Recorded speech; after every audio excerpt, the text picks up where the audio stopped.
ಇದು ಒಂದು ರವೆ ಕೇಕ್ ಯಾವ ಥರ ಮಾಡುವುದಂತ ನಿಮಗೆ ತೋರಿಸಿಕೊಡ್ತಾ ಇದ್ದೀನಿ. ಒಂದು ಹೊಸಬಳು ನಾನು, ಇದು ಪ್ರಯತ್ನವೂ ಹೊಸದು ನಂದು. ಯಾವ ಥರ ಅಂತಂದರೆ, 1 ಕಪ್ ಮೊಸರು ಹಾಕಬೇಕು. ಆನಂತರ ಒಂದು ಇಷ್ಟು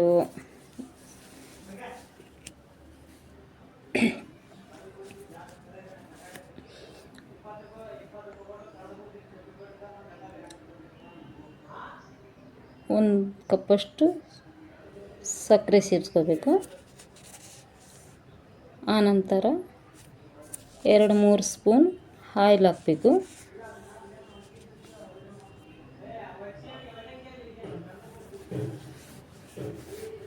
ಅದನ್ನು ಚೆನ್ನಾಗಿ ಬೀಟ್ ಒಂಥರ ಗಂಟಾಗ್ಲಾರ್ದ ಥರ ಬೀಟ್ ಮಾಡ್ತಾ ಇರಬೇಕು. ಚೆನ್ನಾಗಿ ಕಲಿಸ್ಕೊತಾ ಇರಬೇಕು. ಅದು ಒಂಥರ ಗಂಟುಗತೆ ಇರಲೇಬಾರ್ದು. ಸ್ವಲ್ಪ ಚೆನ್ನಾಗಿ ಮಿಕ್ಸ್ ಮಾಡ್ಕೊತಾ ಇರಬೇಕು. ಚೆನ್ನಾಗಿ ಬರಬೇಕಲ್ಲ, ಅದಕ್ಕೆ ಸ್ವಲ್ಪ ಚೆನ್ನಾಗಿ ಬೀಟ್ ಮಾಡ್ತಾ ಇರಬೇಕು. ಬೀಟ್ ಮಾಡ್ತಾ ಸ್ವಲ್ಪ ಅದರದ್ದು ಇದಾಗ್ತಾ ಹೋಗುತ್ತೆ.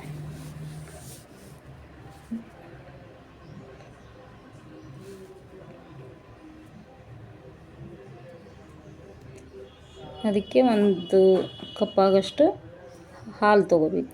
ಹಾಲು ಹಾಕಬೇಕು.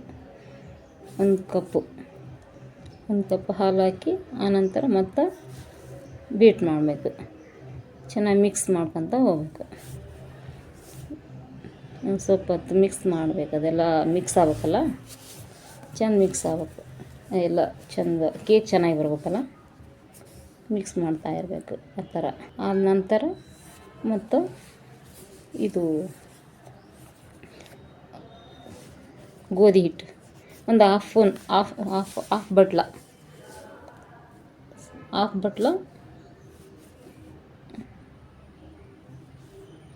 ಗೋಧಿ ಹಿಟ್ಟು ಹಾಕಬೇಕು. ಹಾಫ್ ಬಟ್ಲು ಅಂದ್ರೂ ಚೆನ್ನಾಗಿ ಗಂಟಾಗ್ಲಾರ ಥರ ಮಿಕ್ಸ್ ಮಾಡ್ತಾನೇ ಇರಬೇಕು. ಅದೊಂದು ಸ್ವಲ್ಪ ಹೊತ್ತು, ಅದು ಗಂಟೆಲ್ಲ ಕ್ಲಿಯರ್ ಆಗತ್ತನ, ಅದೆಲ್ಲ ಗಂಟ ಸ್ವಲ್ಪ ಕೇಕ್ ಚೆಂದ ಬರಬೇಕಂತೇಳಿ ಅದರಿಂದ ಚೆಂದಾಗಿ ಮಾಡ್ತಾ ಹೋಗ್ಬೇಕು. ಮಿಕ್ಸ್ ಮಾಡ್ಕೊತಾ ಹೋಗ್ಬೇಕು. ಈ ಥರ ಎಲ್ಲ ಈ ಥರ ಮಾಡ್ತಾ ಇರಬೇಕು. ಈ ಥರ ಮಾಡಿದರೆ ಗಂಟುಗಳೆಲ್ಲ ಗಂಟಾಗಲ್ಲ, ಚೆನ್ನಾಗಿ ಆಗುತ್ತೆ, ಚೆನ್ನಾಗಿ ಬರ್ತದೆ, ಕೇಕ್ ಚೆನ್ನಾಗಿ ಬರುತ್ತೆ. ಈ ಥರ ಎಲ್ಲ ಮಿಕ್ಸ್ ಮಾಡ್ತಾ ಇರಬೇಕು. ನೋಡಿ ಎಷ್ಟು ಚೆನ್ನಾಗಿ ಬಂದಿದೆ.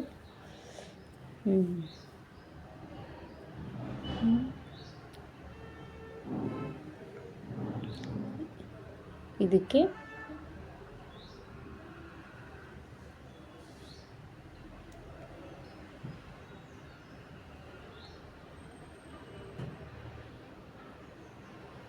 ಒಂದು ಕಪ್ ಆಗೋಷ್ಟು ರವೆ ಹಾಕಬೇಕು, ಬಾಂಬೆ ರವೆ. ಅದನ್ನು ಹಾಕಿ ಮಿಕ್ಸ್ ಮಾಡ್ತಾ ಹೋಗ್ಬೇಕು. ಚೆನ್ನಾಗಿ ಮಿಕ್ಸ್ ಮಾಡ್ತಾ ಇರಬೇಕು. ಅದೆಲ್ಲ ಮಿಕ್ಸ್ ಆಗಿ ಚೆಂದ ಇದಾಗಬೇಕು.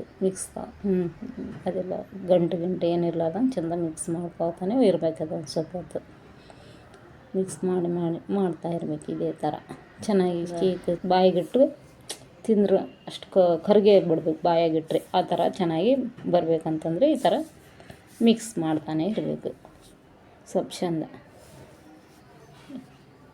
ಇದೆಲ್ಲ ಮಾಡೋ ಟೈಮಿಗೆ ಸ್ವಲ್ಪ ಚೆಂದ ನೋಡಿ ಮಾಡಿಕೊಂಡ್ರೆ ಕೇಕ್ ಚೆನ್ನಾಗಿ ಬರುತ್ತೆ. ನೋಡಿ ಇದೇ ಥರನೇ ಮಿಕ್ಸ್ ಮಾಡ್ತಾನೆ ಇರಬೇಕು. ಸ್ವಲ್ಪ ಹೊತ್ತಿನ ತನಕ ಇಷ್ಟೇ. ನೋಡಿ ಆನಂತರ ಸ್ವಲ್ಪ ಅಡುಗೆ ಸೋಡಾ ಮಿಕ್ಸ್ ಮಾಡಬೇಕು. ಒಂಚೂರು ಅಡುಗೆ ಸೋಡಾ ಹಾಕಿ ಮತ್ತು ಮಿಕ್ಸ್ ಮಾಡ್ಕೊತಾ ಇರಬೇಕು.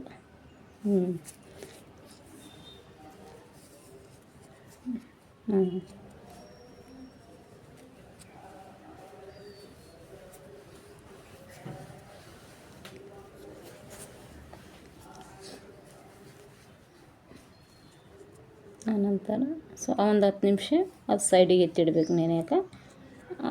ಒಂದು ಬಾಟ್ಲಿಗೆ ಆಯಿಲ್ ಹಾಕಬೇಕು. ಅಡುಗೆ ಆಯಿಲ್ ಹಾಕಿ ಆ ಬಾಟ್ಲಿಗೆಲ್ಲ ಎಲ್ಲ ಇಷ್ಟೆಲ್ಲ ಈ ಥರ ಬಟ್ಲು ತುಂಬ ಇದು ಮಾಡ್ಕೊ. ಆನಂತರ ಗೋಧಿ ಹಿಟ್ಟು ಮೈದಾ ಹಿಟ್ಟು ಒಂಚೂರು ಹಾಕೋತಾ ಇರಬೇಕು ಎಲ್ಲ ಬಟ್ಲಿಗೆಲ್ಲ. ಈ ಥರ ಎಲ್ಲ ಹಾಕಿ ಆನಂತರ ಒಂದು 10 ನಿಮಿಷ ನೆನೆಕ್ಕಿಟ್ಟಿದ್ವಲ್ಲ ಕೇಕ್ ಮಾಡೋಕ್ಕಂತೇಳಿ ಅದೆಲ್ಲ ಮಿಕ್ಸ್ ಮಾಡಿದ್ದು ಶುಗರ್ಗೆ ಬಾಂಬೆ ರವೆ ಎಲ್ಲ ಅದೆಲ್ಲ ಈ ಬಟ್ಲು ಹಾಕ್ಕೋಬೇಕು.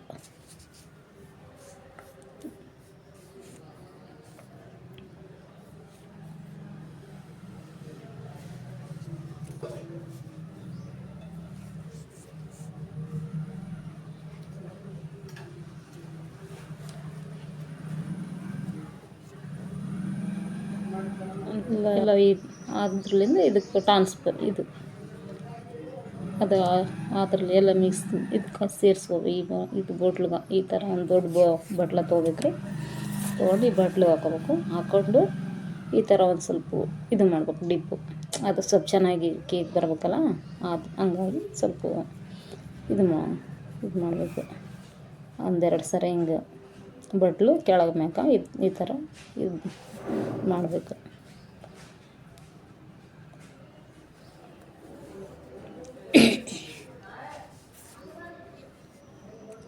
ಅದೇನಾದ ಸ್ಟವ್ ಮೇಲೆ ಒಂದು 10 ನಿಮಿಷ ಮುಂಚೆ ಅದು ಕಡಾಯಿನ ಬಿಸಿ ಮಾಡೋಕ್ಕಿಟ್ಟಿರ್ಬೇಕು. ಆನಂತರ ಇದು ಕೇಕ್ದು ರೆಡಿ ಮಾಡಿರೋದೆಲ್ಲ ಅದ್ರಾಗ ಇಡಬೇಕು. ಆನಂತರ ಅದಕ್ಕೊಂದು ಪ್ಲೇಟನ್ನು ಮುಚ್ಚಬೇಕು. ಆನಂತರ ಕೇಕ್ ನೋಡಬೇಕು. ಆ ಪ್ಲೇಟ್ ಮುಚ್ಚಿ ಆನಂತರ ಒಂದು 20-25 ನಿಮಿಷ ಕ್ಲೋಸ್ ಮಾಡಿ ಇಟ್ಟು ಆನಂತರ ಕೇಕನ್ನು ಕೆಳಗೆ ತೆಗಿಬೇಕು. ಆನಂತರ ಆ ಕೇಕನ್ನು ಒಂದು ಇದಕ್ಕೆ ಇನ್ನೊಂದು ಪ್ಲೇಟಿಗೆ ಒಂಥರ ನೋಡ್ಬೇಕು ಯಾವ ಥರ ಆಗಿದೆ ಅಂತೇಳಿ ನೋಡಿ ಇನ್ನೊಂದು ಪ್ಲೇಟಿಗೆ ಹಾಕ್ಕೊಳ್ಳೋದು. ಹಾಕಿ ನೋಡಿ ಎಷ್ಟು ಚೆನ್ನಾಗಿ ಬಂದಿದೆ ಈ ಕೇಕ್. ನೋಡಿ ಕಟ್ ಮಾಡಿ ತೋರಿಸಿದ್ರೆ ನೋಡಿ ಎಷ್ಟು ಚೆನ್ನಾಗಿ ಬಂದಿದೆ. ಪೀಸ್ ಬಾಯಿಗಿಟ್ರೆ ಒಂಥರ ಕರಗೋ ಥರ ನೋಡಿ ಎಷ್ಟು ಚೆನ್ನಾಗಿ ಬಂದಿದೆ. ಲೈಕ್ ಮಾಡಿ, ಶೇರ್ ಮಾಡಿ, ಕಮೆಂಟ್ ಕೊಡಿ, ಸಬ್ಸ್ಕ್ರೈಬ್ ಮಾಡಿ. ನಮ್ಮ ಬಬಿಕ್ ಚಾನಲ್ಗೆ ಸಪೋರ್ಟ್ ಮಾಡಿ.